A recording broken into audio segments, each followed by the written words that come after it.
Voilà tout pour le menu. Bienvenue à tous et merci de nous rejoindre pour vous informer à la une de l'actualité. Élection de gouverneur de province du Bas-Congo et de la province orientale. Quelques heures seulement nous séparent du second tour du scrutin.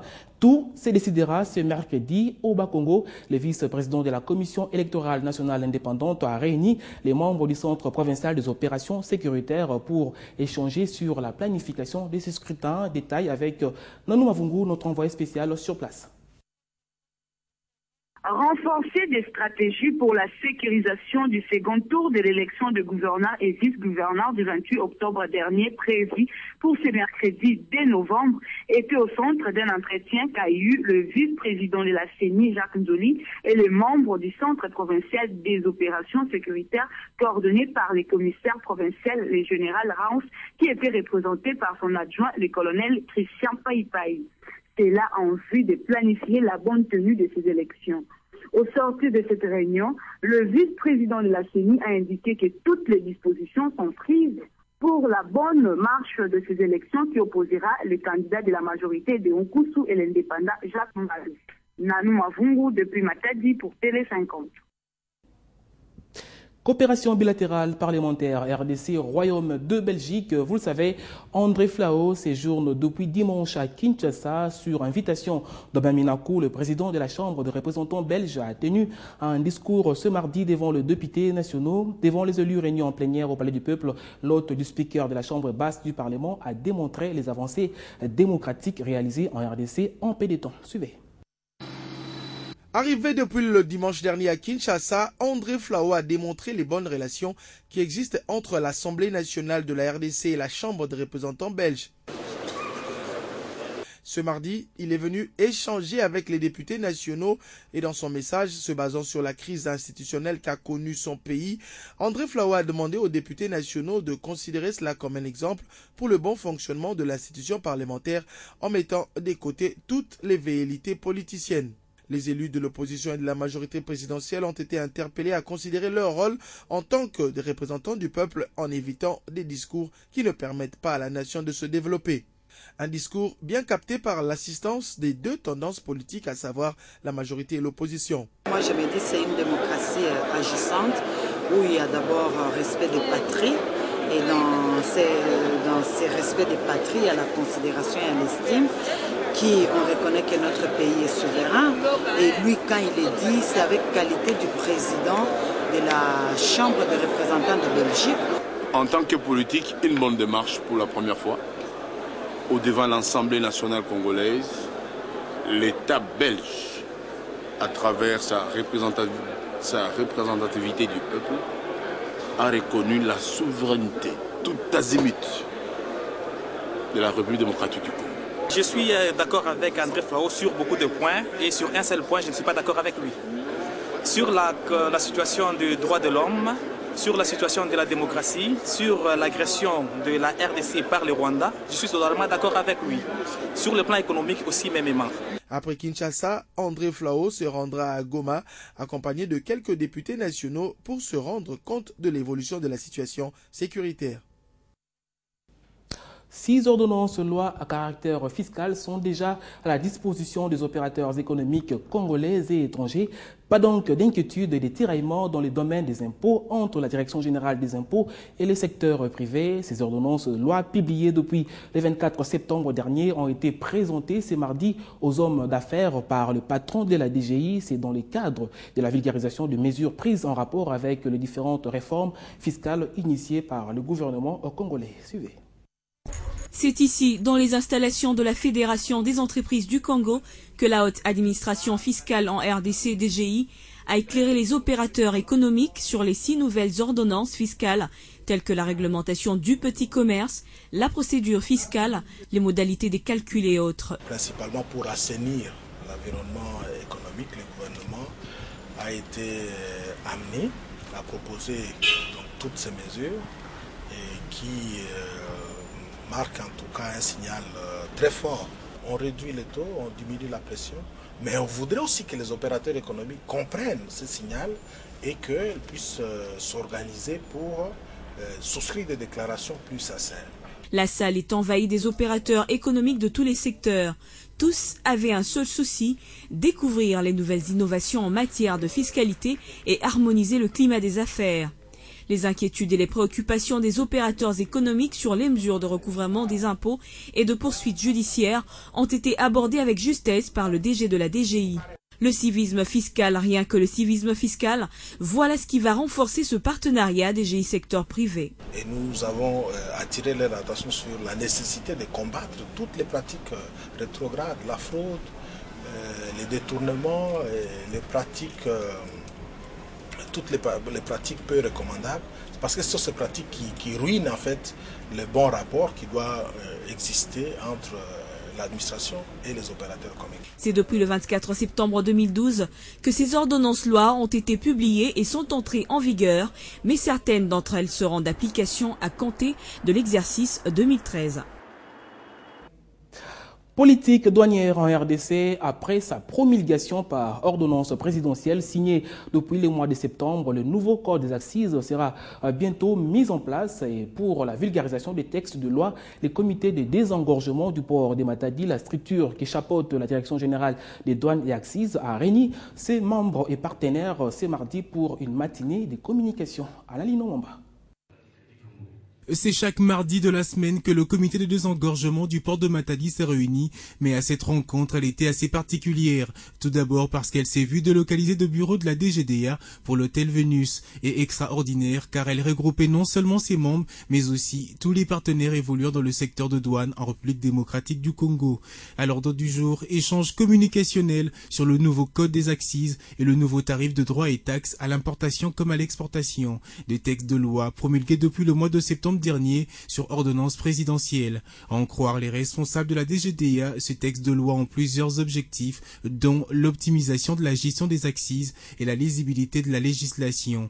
Aussi, par les innovations qu'ils contiennent, ils vont permettre à lutter contre la fraude douanière. Nous avons invité le plus de monde possible pour les mettre au courant des innovations que comportent ces nouveaux textes. Ça, c'est notre politique de communication.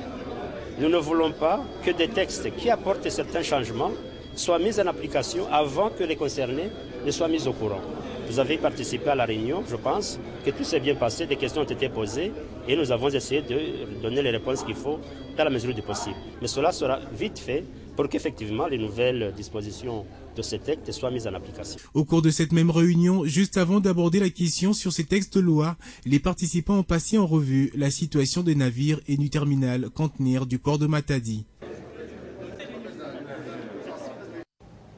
Autre rencontre avec la presse ce mardi, c'était au Fonds national d'entretien routier. Le directeur général Fulgence Bamaros Lobota a communiqué sur son institution ainsi que sur sa récente mission de travail effectuée au Nord Kivu. Tout s'est passé au siège du FONER dans la commune de la Gombe à Kinshasa. Héritier Manda, Chantal Moukaz signe ce reportage. 2 points ont été à l'ordre du jour de cet échange entre le directeur général du FONER et la presse. Il s'agissait entre autres de l'organisation et fonctionnement de cette structure étatique, ainsi que de la restitution de sa récente mission effectuée par Fulgence Bamaros Lobota au Nord Kivu, où il a rencontré les pétroliers de cette contrée. D'entrée de jeu, le numéro 1 du FONER a fait l'état de lieu sur son institution qui est un service public qui s'occupe de fonds d'entretien routier sur l'étendue de la RDC, sa mission et surtout ses différentes réalisations sur terrain. À ce jour, les principales ressources du FONER viennent essentiellement des revenses prélevées sur les produits pétroliers. Et pour savoir cette information en termes d'assignation, nous exploitons toujours la structure des prix édictée par le ministère de l'économie qui donne le volume de carburant qui seront mises en consommation sur le territoire de la République démocratique du Congo, à l'ouest, au sud et à l'est. En ce qui concerne sa récente visite de travail au Nord Kivu, le directeur général du FONER a fustigé le déficit de communication qui existe entre son institution et l'Association des pétroliers du Nord Kivu. Donc les 3 400 000 font partie du programme. Je crois, s'il faut parler des besoins de réhabilitation des travaux du Nord Kivu, je crois que c'est au-delà de 3 400 000. Donc les 3 400 000 prend plusieurs axes. Vous avez les réseaux de l'Office des routes, vous avez les réseaux de l'OVD et les réseaux de la DVDR.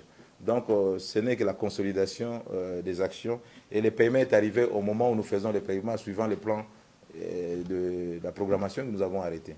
Après ces échanges, 2 commissions ont été mises en place afin de statuer sur cette affaire qui défraie la chronique ce dernier temps.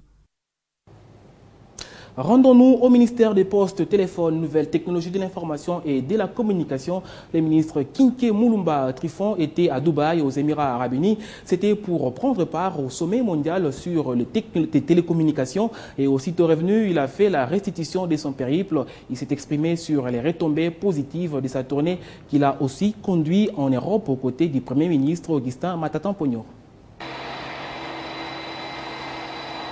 Siemens, comme beaucoup d'autres entreprises, s'intéresse ces jours à la numérisation des services de l'État congolais.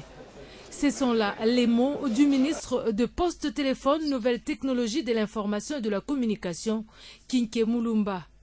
Déclaration faite après la tournée de l'Europe occidentale, effectuée aux côtés du Premier ministre Augustin Matata-Ponyo. La tournée n'a pas été vaine, puisque des accords ont été signés.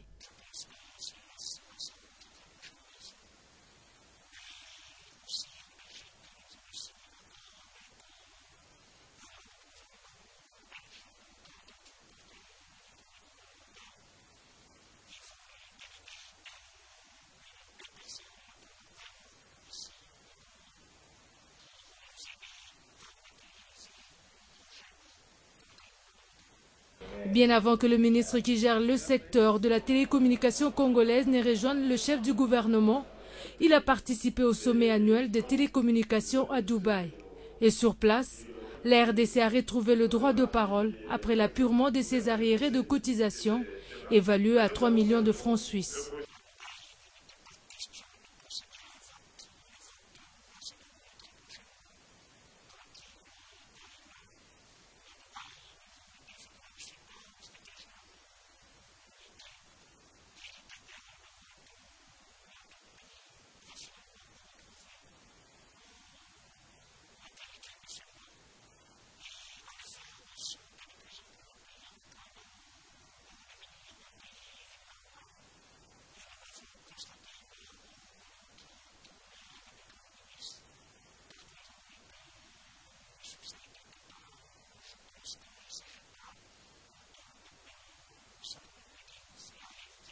Après cette tournée jugée fructueuse par le ministre de Pétentique, la population, elle, n'attend que les retombées dans le sens du relèvement de son social. Que faire pour élever le niveau du système éducatif congolais? La question était au centre de la réunion provinciale Kinshasa-Est. Elle a rassemblé ce mardi à Kinshasa différents chefs d'établissements privés comme catholiques à la 13e rue Limité. Objectif, rendre opérationnelle la distinction de manuels dans les écoles du pays. Un projet qui a débuté depuis 2009. Arlette Matondo nous fait le compte-rendu. Accroître l'accès, l'accessibilité, l'équité et la rétention dans le système éducatif congolais, améliorer la qualité et la pertinence des enseignements, renforcer la gouvernance sont là les grands axes qui constituent la stratégie de reconstruction et du développement du sous-secteur de l'EPSP à l'horizon 2010-2016. Et pour améliorer la qualité et la pertinence de l'enseignement, il nous faut des supports pédagogiques, notamment les livres. C'est très important parce qu'on se plaint que nos élèves, nos enfants, ne savent pour la plupart ni lire ni écrire. C'est dans ce cadre que les différents chefs d'établissement des écoles privées et catholiques ont été sensibilisés afin de fournir des efforts dans la distribution des manuels. La fois passée, nous avons privilégié certaines disciplines, certaines écoles et nous avons eu des réclamations. Alors ce deuxième lot, nous avons distribué ça équitablement dans chaque école. Conformément à la loi, cette distribution se fait gratuitement dans tous les degrés du primaire, mais au secondaire, chaque parent est appelé à contribuer pour la formation de son enfant. Nous ne pouvons pas parler de l'amélioration du système éducatif de notre pays sans parler des livres, qui sont un support incontournable pour l'amélioration des enseignements.